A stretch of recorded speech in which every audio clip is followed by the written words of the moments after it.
Now that Dragon Ball Daima has introduced Super Saiyan 3 Vegeta and showcased him in both his child and adult forms, and has given us plenty of combat and just a lot of footage with Vegeta using the form, I want to say that him not having the form in Dragon Ball Super has never been more clear as to why he doesn't.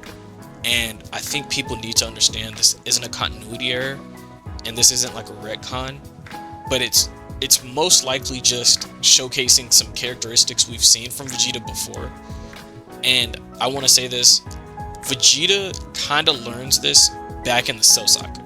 Alright, he learns this before the Majin Buu arc, and when everybody's training for like Super Saiyan 2, or they don't know what it is, they just call it a level above Super Saiyan. Now, everybody had their own take on it, except Gohan.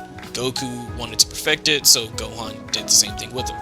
Trunks and Vegeta took that in the literal sense and thought, how could I bring out more power of Super Saiyan while not just losing the form? And they both gained that Super Saiyan, I think it's called Grade 2. And now Vegeta, Goku, and Trunks are the only ones who are shown to be able to use it. Gohan never used it, but I don't think he could. And this just kind of ties into the whole idea of certain characters just don't use certain abilities or techniques or transformations that others use that they could use, and it's simply because it's just not their style.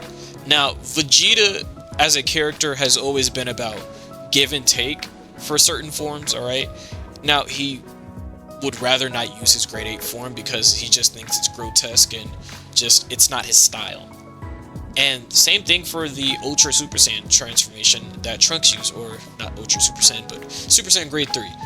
That transformation is something that Vegeta just chooses not to use, simply because A, it takes away a lot of speed, it gives you enough power to do damage, but you can't hit the person.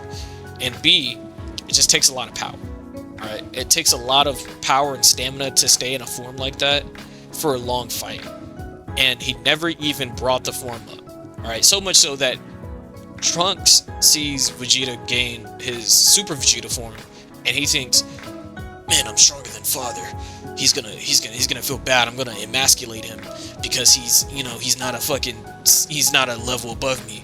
But little does Trunks know, Goku and Vegeta see past this form within like seconds of obtaining it, which is the form just has too many flaws to be useful in a fight like this. Now, Vegeta hasn't had Super Saiyan 3 that long, but I do want to say that this form is a little different because it just gives you a lot of power and speed to work with. So it's not so much as just like a pure drawback, it's just very strenuous to use. And you see that a lot in this fight. Vegeta barely gets to use like any energy blast in this fight. It's purely hands. He does not get to emit his true power with like ki blast and everything. Now, when he does his melee combat, he does a lot of damage. When it's just straight hands with Vegeta in this fight, he's basically tossing Goma around. And I just want to say, this is the best way to showcase Super Saiyan 3, is, yeah, he used a lot of power in the beginning of the fight because he thought he had won. He thought he had beat Goma. But the problem with that is that someone like Goma is a cheat code against Super Saiyan 3.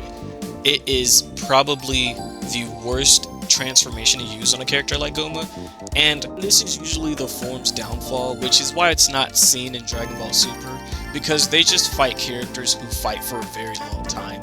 And this form has never gone up against a good foe, if I'm being completely honest, which is its main downfall, which is just it doesn't ever get the chance to truly showcase what it can do in that short amount of time. But it usually gets the point across that they're at least stronger than a Super Saiyan 3. But yeah, this form isn't technically really bad. It just never really gets that true moment to shine. But I'm happy that Dragon Ball Daima finally brought it to the mainstream, especially with the character that is Vegeta, because it's just so good seeing someone who deserves a new form that isn't technically even new. He just needs to be using it and showcasing that he has it, and that he can do anything that Goku can do, and vice versa.